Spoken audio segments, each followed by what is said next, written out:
Hello. This is a recording associated with Political Science 415 and 515 Public Policy. In the two previous discussions that we had, we looked at the fictional example of President Bibbs and the idea of building up a cabinet and considerations when you're putting together a team to try to implement your presidential agenda, and when you would want to have somebody who is very ideologically similar to you and when it might be good to have some variation. And then in the recording after that, we looked at other actors that would be important to consider when you're looking ahead to winning approval for your presidential agenda and implementing your presidential agenda. So looking at different ideological special interest groups, looking at different ideological uh, political action committees. So I want to kind of continue this discussion by looking at other actors within the system that are going to be important to winning approval for and also implementing a presidential agenda. And that is, of course, local, state, and federal politicians. So one thing the game does is it allows you to get information about politicians in different states, and it goes from the city level all the way to the federal level, and it creates mechanisms where you can build up relationships with these politicians by adding them to your favorites lists. So I chose to start with the state of Iowa because we're actually we were looking at President Bibbs before, and now we're looking at a different example. And this uh, presidential example is from the state of Iowa. So I thought it might be good to sort of start by focusing in on the home state. So if we look at the profile for this fictional president, um, it's Barbara Fiore from Iowa. She again is as a Republican, is caucusing with the moderate Republican caucus. So again, it's a moderate Republican. So if we go and we look at the state of Iowa, we can see from the map that Iowa is a red state. So Iowa um, has is controlled by Republican politicians. If you look at the breakdown of the legislative um, you can see from the map in terms of states, there are 23 states in this fictional example of the United States that are democratically controlled, and then 27 states that are Republican controlled. And Iowa is listed as a Republican controlled state. They have a governor, Wilbur Haynes, who's a Republican, but you only have about 45.5% policy agreement. Um, Wilbur has a 53% approval rating. I think the fictional president has about a 45% approval rating, which isn't that unusual. Presidents typically tend to struggle more with their approval rating um, because there's a lot more things that can sort of drag down their approval rating, and we'll talk more about that when we get into opinion polling. But ideally, if you're a Republican president and you're from a state that has a Republican governor, you would want to build up some kind of relationship with that governor, particularly if the governor is politically more popular than you are. So, let's see.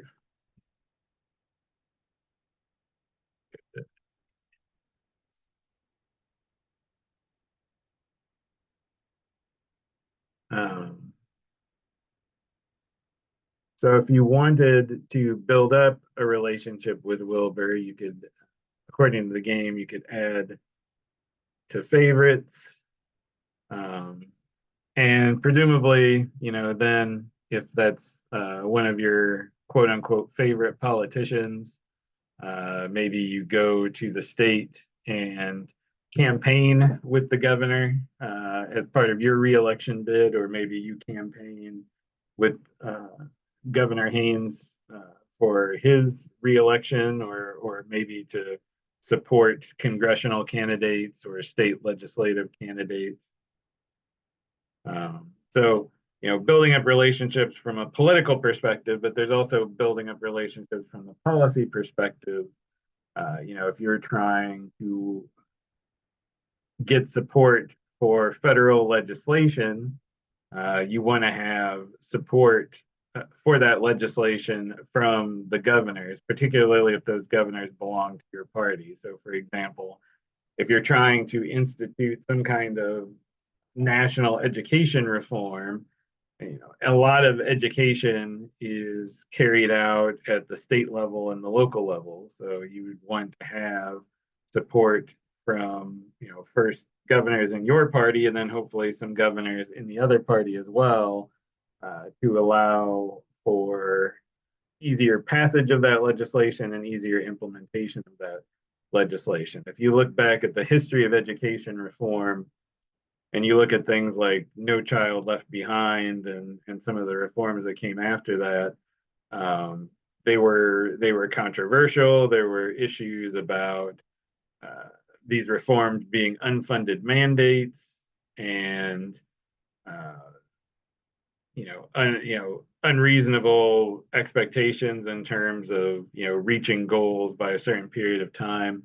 So a lot of states ended up seeking waivers from the federal government so that they could avoid having to meet some of those deadlines, and ultimately, the reforms like No Child Left Behind were not particularly successful because it just didn't have a lot of buy-in at the state and local level. Part of that was there was a promise of funding that was never delivered upon, and then part of that was just the implementation of it was much harder in practice than perhaps some people expected. So kind of along these same lines, you can look at the state house, and it kind of gives you a breakdown of the state house. It's Republican controlled. So you can look at politicians at the state level, um, Speaker of the House. Again, somebody you don't have uh, very much policy agreement, only about 36.4% policy agreement there. So you may have some policy issues there, which could be problematic. So it might be best maybe to look at some other options of building relationships. You could look at the majority whip. There's a little bit more ideological support there. And then Chuck Baylor, let's see what Chuck's position is. He's actually the minority leader, has 49.4%. So maybe if you want to have support among the legislative leadership, maybe Chuck could be somebody you could find some common ground with if you're trying to gain some support within the state for a particular policy.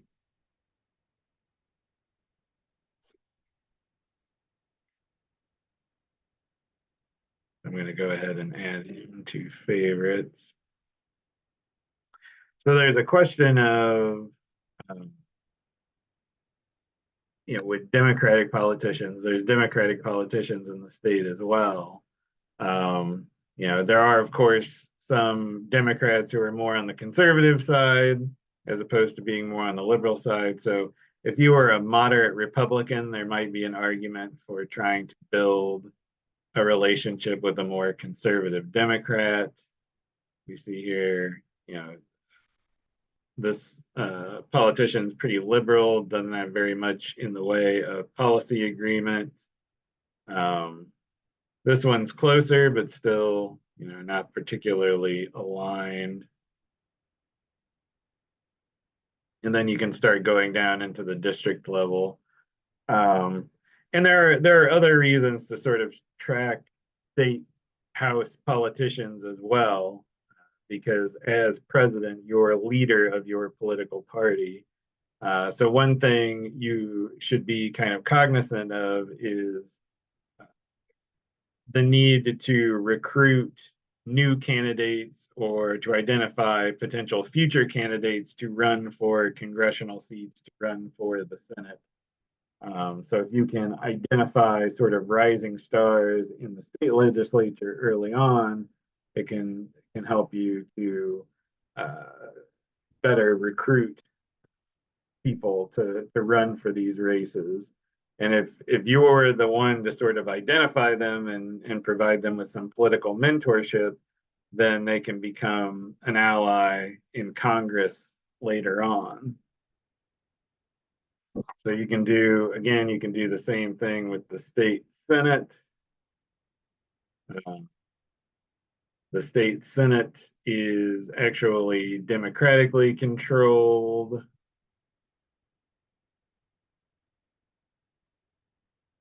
So we can look at the minority whip, 46.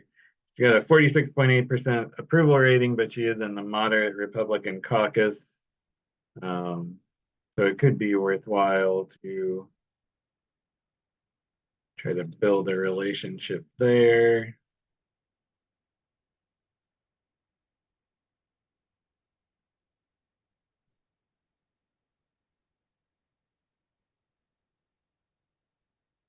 And then you can go through the various district level politicians.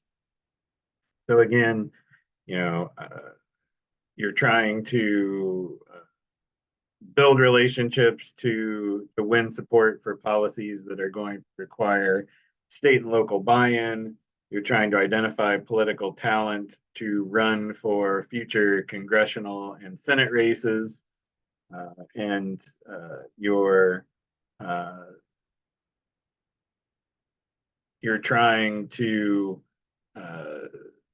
sort of stay plugged in to what is going on at the state level in terms of policy, because one thing that is fairly common in the history of U.S. public policy is the idea of states being laboratories of democracy.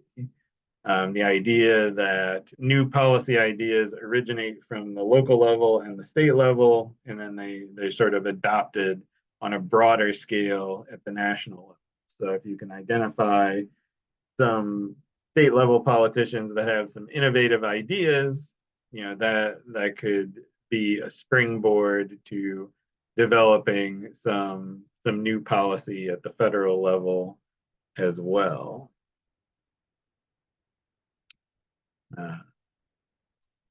And you can also look at the various departments. And again, you have your own, obviously you have your own cabinet.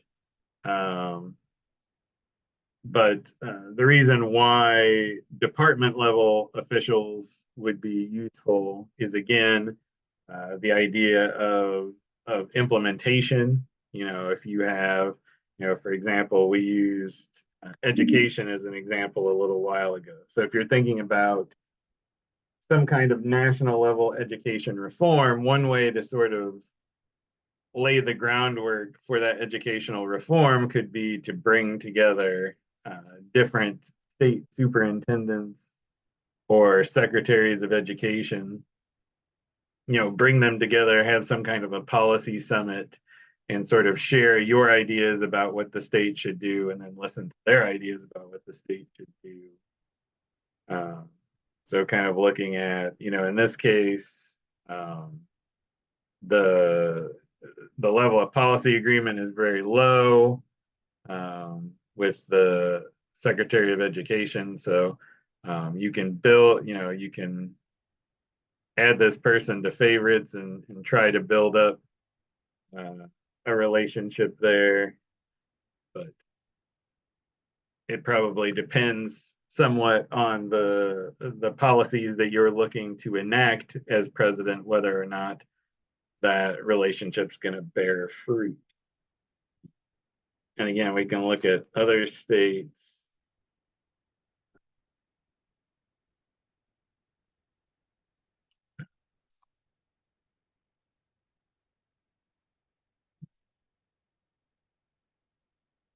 So we could look, at other red states. We could look at the state of Indiana, and we can keep this example of education reform. So we've got Secretary of Education.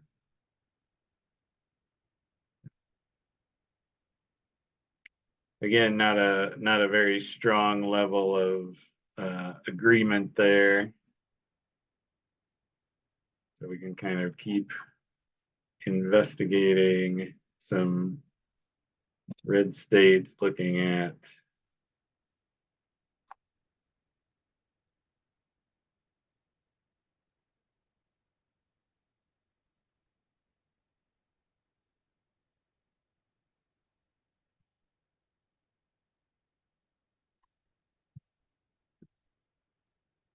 some reason it's staying on the same.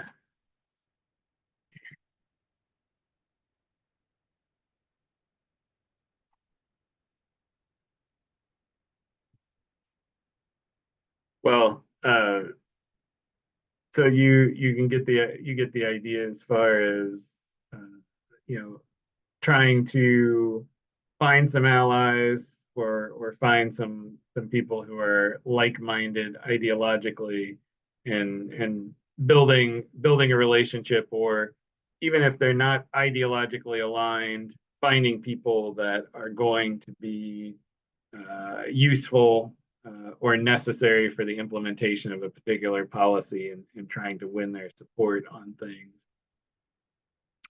So I had mentioned earlier the idea of opinion polls being another thing that politicians need to be mindful of. So, we've talked about the idea of winning support of different interest groups, building relationships with political action committees, and then building relationships at the local, state, and federal level. And that's important. Again, it's important to keep in mind that we have a federalist system.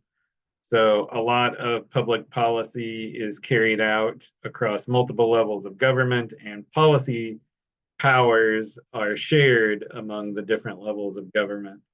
And there are certain types of policy that certain levels of government have more control over than others. Obviously, the federal government has national security, the state has public health, uh, local has primary control of education. But there's a lot of shared powers when it comes to issues like education, when it comes to issues like environmental regulation, and so forth. So we can look,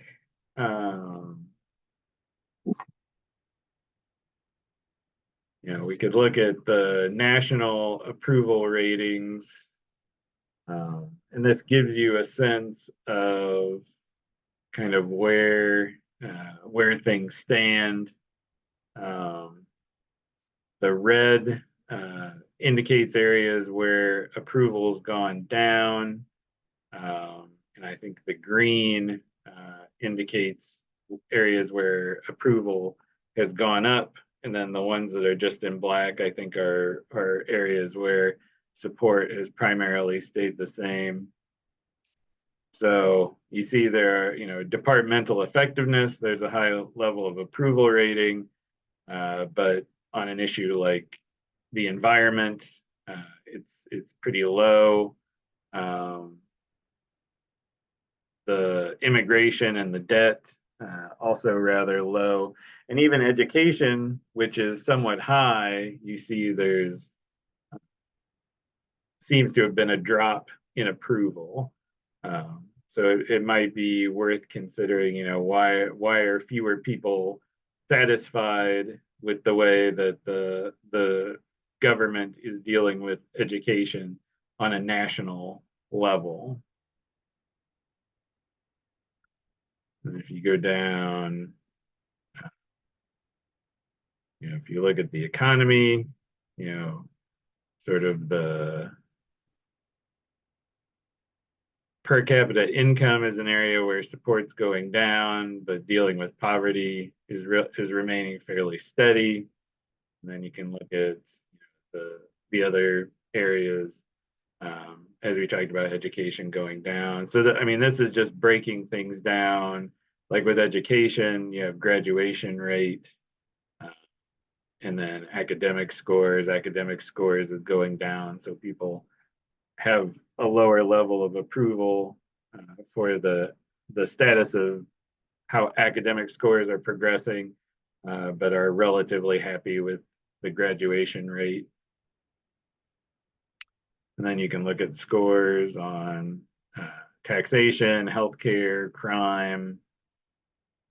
So we see quite a bit of red, national debt per person. There's a drop in approval rating there. Immigration, which is an issue that the US is dealing with right now. There isn't a high level of approval. Military, there's kind of a drop in approval across the board. And then with departmental effectiveness, we see that there's high scores across the board. Although, this, maybe because these departments within the context of the game really haven't done anything yet. But it's also important to consider when we look at in real life, when we look at opinion polling about federal departments and federal agencies, a lot of people don't necessarily really follow or understand exactly what those departments do. So a lot of it may be based on their sort of ideological preconceptions. So, a lot of conservatives at the federal level don't like the Department of Education. So they'll tend to have a lower approval rating for the Department of Education, regardless of their performance. Whereas on the Democratic side, there may be, Democrats that look at maybe if there's Democrats under, with a Republican president who believe that the Environmental Protection Agency under a Republican president can't be effective in carrying out environmental protection policies, then you'll have Democrats giving the EPA lower rating simply because there's a Republican president, regardless of how that department is actually. So people's actual level of knowledge and ways to meaningfully evaluate departments are oftentimes pretty questionable. So, so in terms of public policy, to kind of wrap this up and provide a general overview. So, we've talked about over the course of these discussions, building the cabinet and sort of the characteristics of the cabinet, and where you might want agreement, where you might want disagreement, where experience is most important, where it might be valuable to have some people who maybe are lower in terms of experience, but are coming at certain issues with a fresh perspective. And we talked about what types of interest groups to build relationships with. If you're a moderate Republican, which sort of interest groups would kind of constitute your base? Does it make sense to reach out to interest groups that aren't a part of your base? Try to broaden your support. Same thing with political action committees. what political action committees do you want to build relationships with, and that would involve, not only seeking financial support from those political action committees, but also helping to fundraise for other candidates as well. So those kinds of relationships would also be important from a public policy perspective, not only in terms of being able to win re-election and continue to try to implement the policy agenda in a second term, but also political action committees can run ads in furtherance of particular policies. Obviously, interest groups can engage in advocacy efforts and potentially reach large segments of the population. So they can be very strong allies in terms of generating positive public support. If you can build those relationships well. And then finally, we talked about kind of building relationships across the sort of the, we focus primarily on the state level, but you can look at it at the local level, the state level, and also obviously building relationships within Congress as well. So identifying, either people you agree with very strongly ideologically, who could be allies in sort of whipping up support for your policy, or people who are very popular and seem to be rising stars and trying to utilize those rising stars in effective ways, or they could occupy key positions like the head of the state level Department of Education, which you may need to be able to count on to help implement educational reform down the road. So you want to kind of be monitoring politicians at the various levels and building up those relationships for the sake of your own policy platform, but also for the sake of party building as well. As the president, you would be leader of your party, so party building is also supposed to be part of your approach.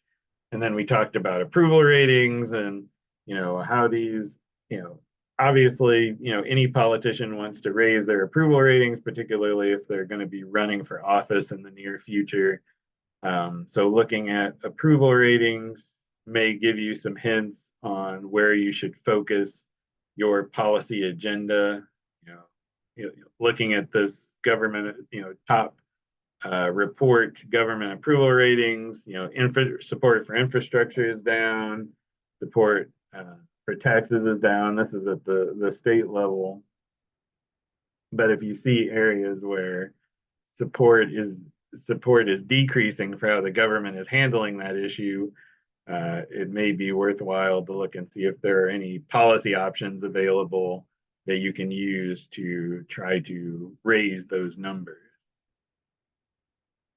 So I think we're going to wrap it up for now, but I appreciate you watching and participating. So in terms of things to think about or questions to think about from this video, what I would recommend thinking about is with the idea of building up relationships at the state level. I would think about how can the president, as the leader of their party, do more, try to encourage a broader spectrum of people to run for political office at the state level, let's say. What could the president do to be more active in terms of state legislative recruitment of candidates, so that a better quality of Republican or a better quality of Democrat is running for office at the state level, so then eventually maybe they can move up to Congress. So how can the president better be a leader in terms of recruiting more people into the policy or the political process at the state level, and then using that to bolster the quality of candidates at the federal level as well. So that would be one question to think about. The other question would be in terms of polling or in terms of approval ratings. In what areas do you think, if we're looking at it from the presidential perspective, which approval rating numbers should a president be most concerned with? Should a president be most concerned with economic kinds of numbers? Should the president be more concerned with crime? Should the president be more concerned with issues like there's been a lot of discussion about immigration or national security kinds of issues? So just think about from the president's perspective, if you were president or if you were advising this president, which types of approval numbers would you recommend focusing on the most? And that might depend on party. Democrats may choose to focus more on some things. Republicans may choose to focus more on other things. But think about if you were advising this president, which approval numbers should they be most cognizant of? So feel free to provide your comments on YouTube or anywhere else on social media. In the meantime, thanks very much for watching and have a good evening.